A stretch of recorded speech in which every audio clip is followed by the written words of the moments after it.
Le France Bloc est aujourd'hui invité à l'Assemblée nationale à Paris. Monsieur le député, nous venons d'assister aux questions au gouvernement. Quelle importance a ce format de séance pour la vie parlementaire? C'est le moment où l'on peut parler de l'actualité la plus immédiate.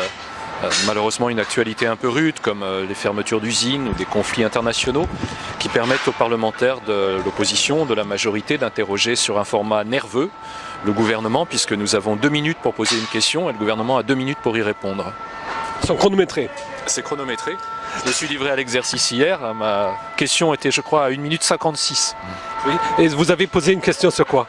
J'ai interrogé le gouvernement sur l'accord avec l'Iran relatif à la prolifération nucléaire pour m'assurer que nous avions les choses en main quant à la négociation de l'accord final, puisque nous sommes sur une base intérimaire à ce stade. Vous avez reçu une réponse satisfaisante? Oui, je pense que Laurent Fabius, qui s'est exprimé en réponse à ma question, m'a donné les éléments essentiels permettant de comprendre le pas fait par l'Iran avec à ce stade le gel de notamment l'enrichissement de l'uranium et également les garanties obtenues par les 5+1, c'est-à-dire les 5 membres du Conseil de sécurité et l'Allemagne, en particulier sur l'usine d'Arak. Le journal Les Échos a publié en novembre une interview avec Hans-Werner Sinn, le président de l'Institut économique allemand IFO, qui ne cache pas son inquiétude face à un décrochage économique entre la France et l'Allemagne. Partagez-vous cette inquiétude? Absolument pas.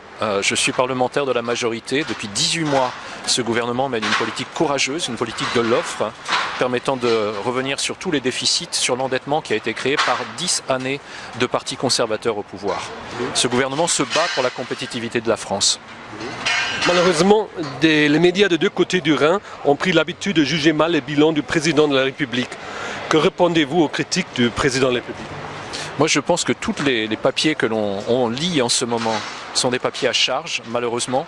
Et je fais confiance à la politique menée sur la durée pour redresser la compétitivité de notre pays, réduire les déficits, réduire l'endettement et relancer l'économie française. Bientôt, on commence les commémorations pour 14-18. Quelle sera votre part?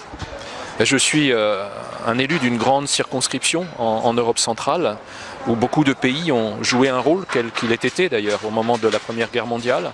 Et je me rendrai en particulier à Sarajevo, au moment de la commémoration du centenaire de l'assassinat de l'archiduc, pour représenter, disons, la diplomatie parlementaire aux côtés de la diplomatie de mon pays. Je ne veux pas vous retarder plus longtemps, vous avez une séance qui vous attend. Je vais vous poser d'autres questions encore par écrit, tout simplement. C'est gentil, merci beaucoup. Merci beaucoup. Merci.